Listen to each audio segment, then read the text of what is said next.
отырған. Ладно. Мына сабақ басталды. Экран жүргізді, басталды. Енді Мстат сайтына кірдік полныйша. Міне. Мстат сайтына полный кірдік. Мстат сайтына кіргеннен кейін мына жақта мынау главный экран басқаннан кейін осында окно көрініп тұрады. Одан кейін оң жақта жоғарыда Мстаттың аккаунттың белгісі бар. Аккаунттың белгісін басқаннан кейін аккаунт деген бар. Сол аккаунтқа кіреміз. Кіргеннен кейін API токен деген болады. API токенді сменить деп аламыз бірінші. Сменить еткеннен кейін осыны выделить етіп, копировать етіп аламын. Одан кейін жоғары жақтағы орнатып қойған плагинге апарып қоямыз да, сөйтіп мынаны ключті ауыстырамын. Ставить етіп. Бұл ключ 2 сағаттан кейін может істемей қалуы мүмкін да, сондықтан ауыстырып отыруға болады. Енді мұны ауыстырып болғаннан кейін клиентский сайттан керек затымызды іздейміз. Например, мен Суниса кушондарды іздедім да, например, жаңаша сөйтінде. Міне кірдім.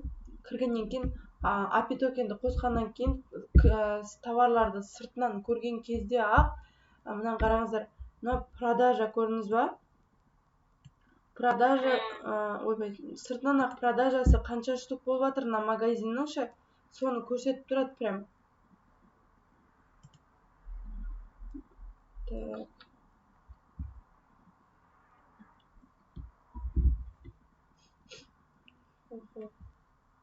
Неге поискке қайтадан жазамыз енді.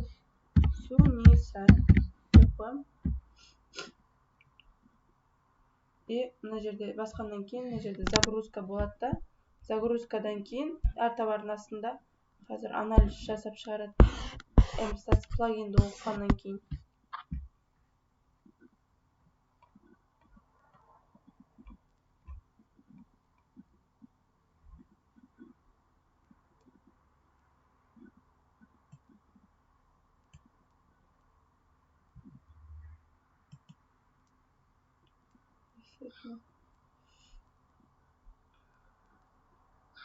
Интернетте андай түрі бар суреттерді алса ештеңе қылмай ма? Болмайды негізінде. Біреудің модель қыздары болады ғой, олардікін алмай қойыңыздар. Мыналар болса Google-дан алынған, ештеңе етпейді. Мына қыздар ше? Мына қыздар Google-дан алынған фотода, мынау істеп тұр, короче. Мынаны басқаннан кейін клиентский сайтты. Бұл плагинге қойған себебіміз сол Мстатпен нені байланыстырады сол. И осындай клиентский сайтты қойғаннан кейін магазин 334 штук сатуда, например, ФБС-дағы, ФБО-дағы нелері, выплаталары. Одан кейін мынау открыть Мстатс деген бар. Открыть Мстатсты басқаннан кейін Открыть Мстатсты басып, так. Дәл сол товардың ғана анализін шығарып береді, бұл бір товардың ғана. Бұл жерде мысалы мына товардың атын көрсетіп тұр, 60 күнге анализ жасап тұр, белгілеп қойдым мына жерде. Вот 60 күнге анализ жасап тұр. Одан кейін товарлардың возвратын осы жерден қараймыз, мына жақтан. Выкуп счетом возврата.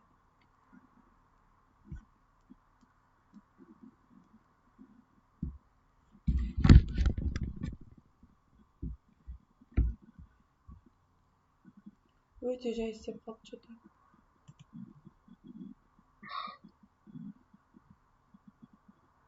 Хотя жаңа нормально еді. Ладно. Мына ашық тұрса осы жерден көрсете берейін. Возвратты осы жақтан қараймыз. 98-де 38 болса, соның 98-де 35 деп тұр. Какой-то бір копейкасы ғана возврат болып тұр. Почти бұл товарда возврат жоқ деген сөз да. Сондықтан бұл товарды сатуға бола береді. Например, мына жерде 98 болып, ана жақта 94 или болмаса 90 дейтін болса, онда возврат әжептәуір деген сөз. Статистикалар. ФБО мен ФБС-тағы мынау нелері, комиссиялары, ФБО-да комиссия көп болады. Одан кейін әр күннің продажалары саны мына жақта жоғарыда. Одан кейін астына түсе беретін болсақ, ең астына дейін ол жақта ключевые словалар шығады. Осы ключевые словаларды қолдану арқылы біз сөйлемдер құрастырып, описанияны толтырамыз. Мынау теги деп тупо жаза салсақ, ол жұмыс жасамауы мүмкін да. Қазір 50-50 болып жатыр.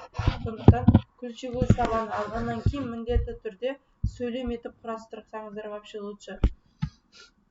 Мына жерде кушон для лица деп, например, 15140 адам іздейді деген сөз.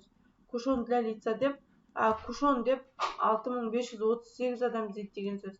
SPF для лица деп 3400 адам іздейді деген сөз. Бірақ бұл бір-ақ товардікі да ше, анализі, ключевой слова. Сондықтан бізге барлық товардың бірден анализін көрсек, ключевой словасын көрсек, ең мықтылар шығарып береді да. Сол үшін мына жерде похожие товары деген болады. Похожие товарыдан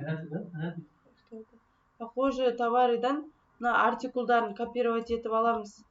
Мен жаңа біразын копировать еттім.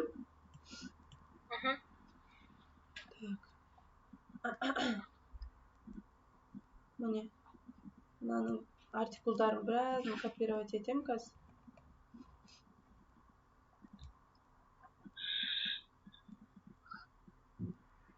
Жай істеп тұрмын. Ол таусылмайтын жер бәрін істеп Тоқтаңыз, кішкене болсын алуымыз керек, енді мына жеріне келді ғой.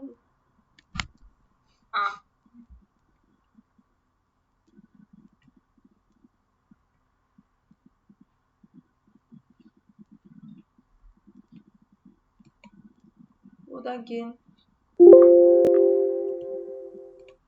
осыны копировать етіп алам. Осы артикул бар ғой? Иә. Опа, қазір. Сәлетке қой жүрім.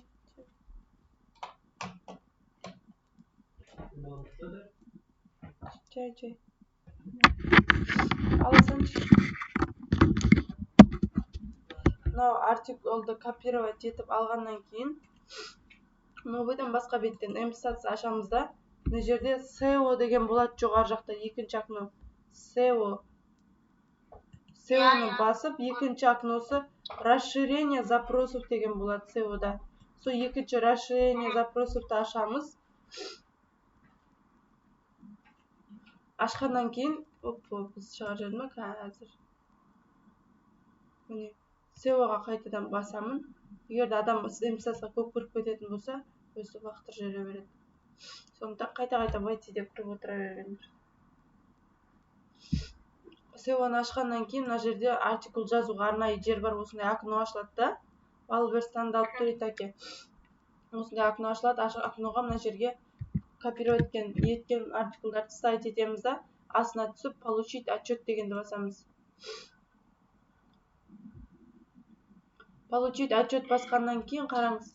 Мына жерде кушонды коллаген деп 55 мың адам коллаген деп жазған кезде кушон шығады екен, көрдіңіз ба? Кушон шықпайды, кушон, осыларды қойсаңыз, кушоныңызға осы товарлар коллаген деп жазсаңыз, сіздің какой-то бір с коллагеном деп қосып қоятын болсаңыз, сіздің товарыңыз бірінші шығады деген сөз. Солнцезащитный, как используется, как этот кушон, как используется солнцезащитный крем деп жазсаңыз, 37 мың адам сізді таба алады деген сөзді.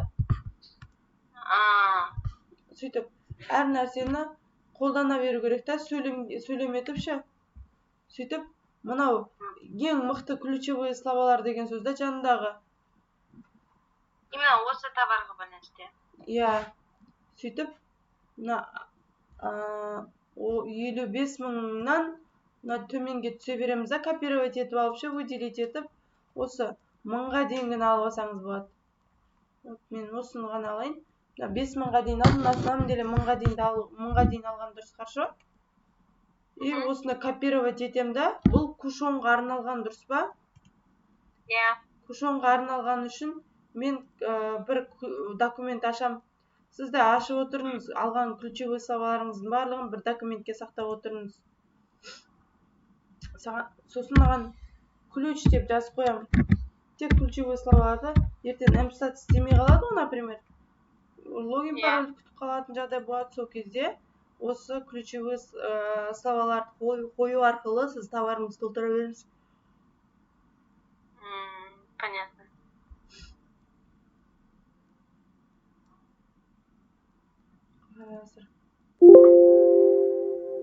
И вот мне шықты. Мынаны үлкейтіп жіберейік. Одан кейін вставить етемін. Көрдіңіз ба? Барлығы шықты, ключевой слованы. Иә. Енді Крем. бұл неге арналған ключевой слова? Жаңа кушонға арналған. Аха. Ол үшін мына жерде жоғары жағында товардың. Кушон, водостойкий тональный кушон для лица деген алып. Сөйтемде мынаған ат қойып қоямын. Ертең мен іздегенде не товарды екенін білмей отырмау үшін. Сөйтемде мына выделить етемде. Выделить етіп, ортаға апарып, одан кейін үлкейтемін. Көрдіңіз ба? Иә. Енді ары қарай осы товарды қоятын болсаңыз, короче, эмстаттан осылай ключевой слова аласыз деген сөз. Мына сөздерді прям ұйқаспайтын болса, жазбай қойыңызда, ұйқасатын барлығын сөйлем етіп жазыңыз, осыған ұқсатып ше. В составе магний есть деген сияқты. В наборе спонжи для макияжа есть деп жаза ма? Имеется деп па жаза саласыз ғой. Спонжигі бар да, потому что сөйтіп қолданасыз, короче. Енді ключевой слова да бұл. Одан кейін қараңыз.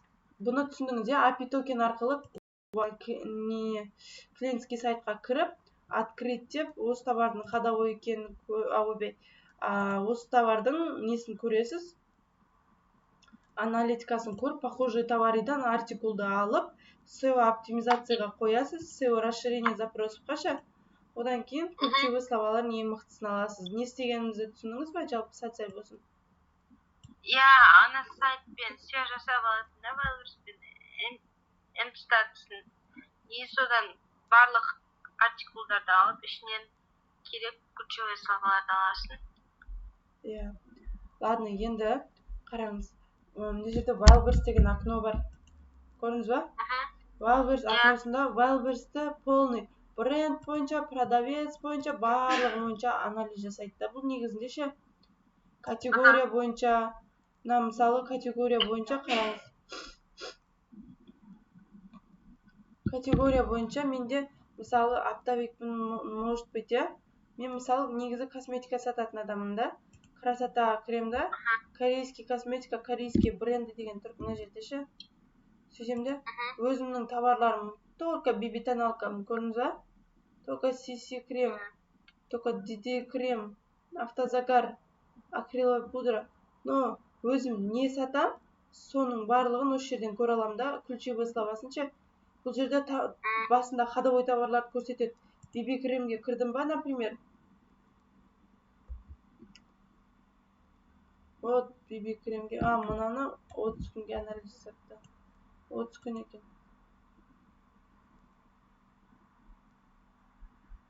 Мына жерде ходовой товарлар ғой, получается. Қатты деп айтпаймын, но просто категория бойынша товарларыңызға ключевой словаларды осы жерден аласыз ғой. Бұларын тоже копировать. Негізі BB-тоналка ходовой товарға жатады. Сөйтесіз, тоже самый копировать етіп алып, SEO оптимизацияға қоя саламыз. SEO расширение запросов. Сөйтемізде қайтадан BB-тоналка қолданатын кезде дәл осы товарлардың ключевой словасын аламыз деген сөз. Міне. Ербориан деп 17 мың адам іздейді. Елизавета деп 13 мың адам. Холика деп 11.742 адам іздейді деген сөз. осындай мықтыларын алып қоясыз. BB кремнің модельдері ма бұның бәрі? Жоқ, басқа товарлардың нелері ғой, фирмалары ғой. Осыларды жазған сайында сіздің товарыңыз шыға береді деген сөз ғой. Сосын ұйқым келіп жатыр. Так, МСАЦқа кіргеннен кейін тағы да категория бойынша сол ғой. Кіресіз де категориямен тағы зерттей бересіз. Общий категория бойынша не товар өтіп жатқанын да көруге болады. Мысалы, мына бытовая техника, иә? Бытовая техниканы деймін да. Мына астындағылар таңдамаймын да, ше? Красота, здоровье, крупная деп таңдамаймын да. В общем, мына бытовая бойынша не өтіп жатыр? Мықты. Соны аша салам. Открыт раздел бытовая техника деп общий аша салам. Астындағы разделдарды таңдамайшы. Сол кезде бізге общий бытовая техника бойынша ең мықты ходовой товарлар көрсетеді деген сөз. Міне. Мына товар ходовой болып тұр. Оны көру үшін мына жерде мына артиклды бассаңыз клиентский сайттан ашылады. Бұл не? Шугар ма? Бастап для депиляции деді ғой, я. Ускоплав. Я.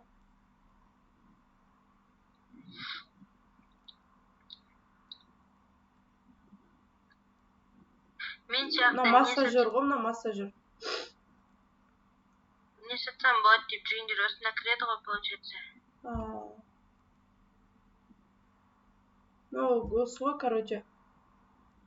Ходовой товарлар. Міне мыналар өтіп жатыр. Көрдіңіз ба? Мына жақсы өтіп жатыр екен. 2270 рубльге сатып жатырмын. Бұндай заттар көп қой негізі. Мына өте қатты өтпепті бірақ ше. Мынау жақсы өтіп жатыр.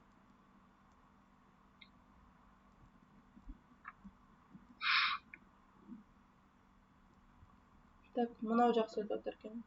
Осындайлар бар ғой негізі. Ана оптовиктердің ішіне Масима деген оптовикте осы бармақ ма? Қойсаңыз болады.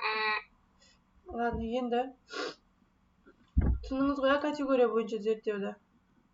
Иә. Осы товарды қоятын болсаңыз, несие саласы деген сөз. Осы разделға кіресіз, мынау үстінен басасыз да, похожие товарлардың артиклын аласыз. Возвратный. То же самое возвратный көресіз, 94-те, 87-те, но возвраты аз. Одан кейін міне. Кейін машинка стрижкаларынан бәрі ше. Похожие товарида. Осының артиклдарын аласыз ғой, похожие товарида. Ары қарай ключевые слова алып, неге қоя беріңіз. Сөйлем құрастырып сала беремін да. Я. Мықты болады, Құдай қаласа, мен айтты. Сөйлем құрастырсаңыз, ключевые слова. Одан кейін кейінгі көрсететінім Wildberries'те, Wildberries'ті басқаннан кейін выбор ниша деген бар да. Вот то, что мне нужно. Вот. Ең күштісі бұл. Ең күшті раздел. Бұрын болмаған бұндай. Мынаны қараңыз. Астына түсесіз да. Мына жерде сіздерде көп ақынар сатса, мен продавцов, продажи, средний ценаны қалдырғам негізінде ше. Оны сіз мына жақтан реттеп аласыз өзіңіздікін. Мынандай стопцы деген болады. Стопцыда мына птичкалардың бәрін алып тастағам ғой өзім. Сөйткенде продажа, продавцов дегенді қалдырғамда қайтадан стопцыдың үстін бассаңыз жоқ болып кетеді. Көрдіңіз ба? Одан кейін мына жерде алфавит бойынша бүкіл категорияны товарларын көрсетіп қойғанда, бүкіл категория бойынша. Қараңыз. Автобафер деген товар бірінші тұрған. Мынау. Автобафер деген товар 226 продавец бар. Wildberries бойынша. Ол бір айда 893 штук өтеді. Көрдіңіз ба? Сонда получается бір айда мына товарды бір продавец 4-ақ штук өткізеді деген сөз да. Выгодно ма, выгодно емес па? Ну, конечно, не выгодно. 96 адам сатады дейді автоиконканы. И 733 мың. Тоже не выгодно. Ары кетсе, әр адам 7 штуктан сата алады деген сөз. Автокружка 144 не, негізі барынша мынау продавец, яғни сіздің конкуренттеріңіз аз болған дұрыс, продажа көп болған дұрыс. Сондай нишаны таңдаған дұрыс да? Енді мына біреу 81 мың штук автомобильный ароматизатор 81 мың штук өтеді. Бұл значит выгодно деген сөз.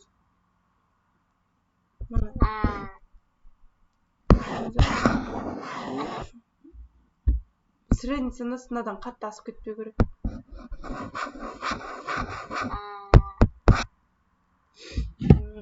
Ладно. Осыдан кейін мынаны қараңыз, мен бұл жерде значит, мынау не ходовой деген сөз да ше? Аз сатылады деген сөз. Мынау ходовой деген сөз дұрыс па? Мен не сатам деген ой бәрінде болады Wildberriesте. И мен осы жерде отырып, тек қана ходовой товарларды көргім келеді, дұрыс па? Ол үшін мына продажаны маған тек ходовой товарды көрсет деп осыған команда беру керек. Мынау продавец, продажа дегендер бар ғой? Соның барлығын мына жерден басқарам, жоғары жақтан көрдіңіз ба? Осындай окнулы. Продажа дегенді басамда, от дегенді басып қоясыз. Сөйтесіз да, от дегенде мен бір айдағы продажасы 50 мың штуктан жоғары, бір айда 50 мың штук өтеді деген сөз ғой. Команда берем, міне, автоматически маған ходовой товарлар шығады, көрдіңіз ба? Міне. Зонтик 141 мың штук өтеді бір айда. Міне. Когда начинается сезон зонтиков? Ну, конечно. Рюкзак 360 мың. Сумка 735 мың. Часы наручные. Аяқ қолға тағатын сағаттар 73 мың. Ободок 98 мың. Резинка вообще-то 232 мың штук өтеді.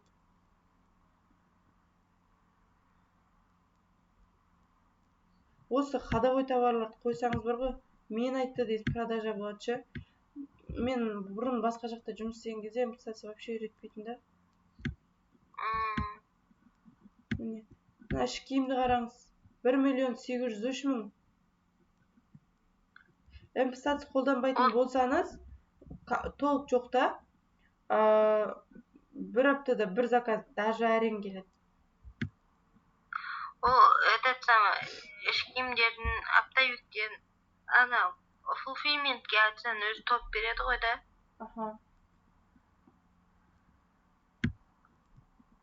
Насадка для электрических зубных щеток. Мынау 60 мың рет өтеді. Зато 174 мың ғана продавесі бар. Сәл мына 2034-30 рубльден асыр жемесеңіз, сіздікі өтеді деген сөз. Түсіндіңіз ба? Мына средний цена 2034 рубльдан көп болға болады, конечно, 2300-2500, бірақ чересчур қатты қымбат болып кетпей қойсын да. 3400 рубль болмай кетсін, бол кетпесін деп айтсыз ғой. Вот, міне, осы біз бандана сатып жүрміз қазірше.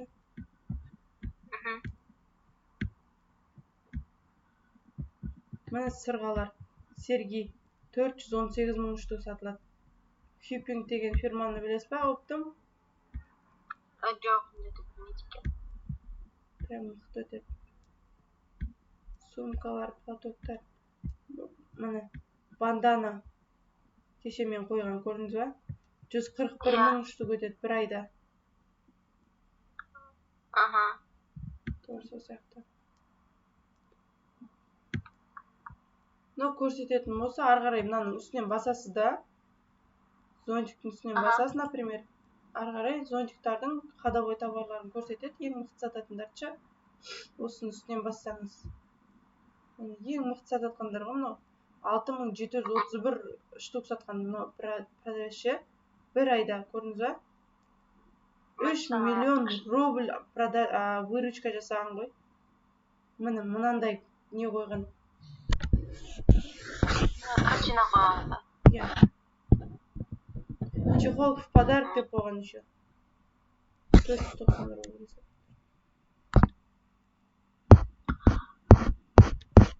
А бізде осындай барлық заттың оптовиктері бар ма Телеграмда? Мен ол жақта көрдім, посуданка бар, косметиканка бар, бижутериянканы көрдім, по-моему. Жоқ болса, ана Әйгерім деген қыз бар ғой, Фуфлименттегі ше. Маған осындай товардың оптовигін карточкасын суретке түсіріп жіберіңізші деп айтсаңыз, жіберетін ақма. Жоқ, карточкалардың суретте бар ғой, Телеграмда. Қарадым оны, иә, бар ғой бәрінікі. Жоқ, номерлерін алып бер дейсіз, оптовиктерін ше. Сөйтіп оптовиктерге Телеграмдар болса шығасыз ғой, товарларын көруге. Понятно. Вот міне. Мына сан деп саған.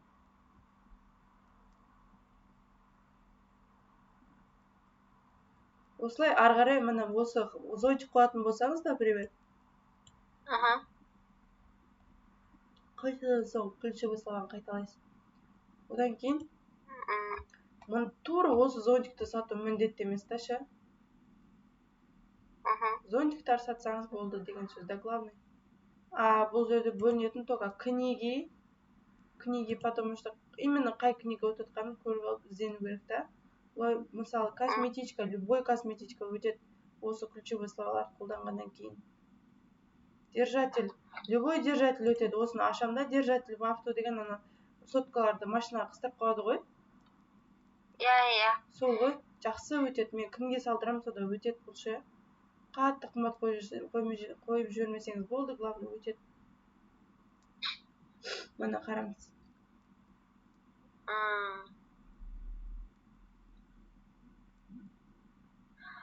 Егер ше, ауқыстар менде қазір наличие қолымда болса, соны қойсам кейін Алматыға мен өзім салып жібере аламын ғой да? Иә, доставкаға төлеу керек боласыз ғой.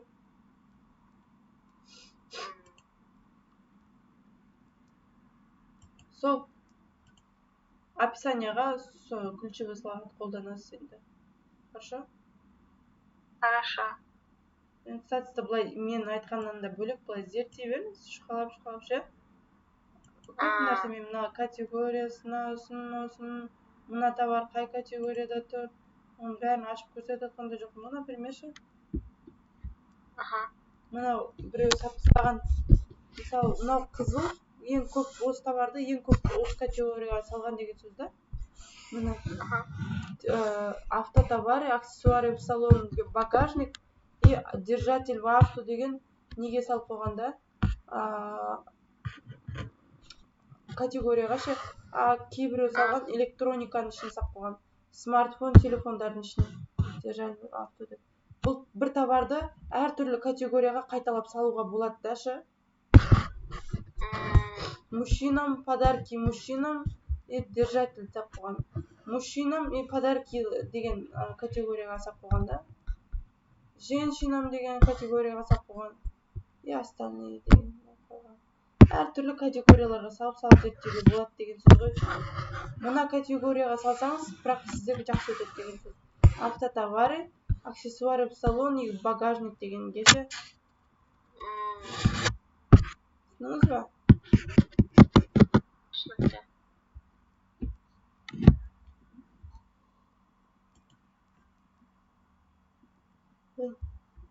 Ең мықты Defender деген фирманікі мықты өтіп тұр деген сөз. Сол сияқты ары қарай зерттей беріңіз, мынаны басып, ананы басып ше.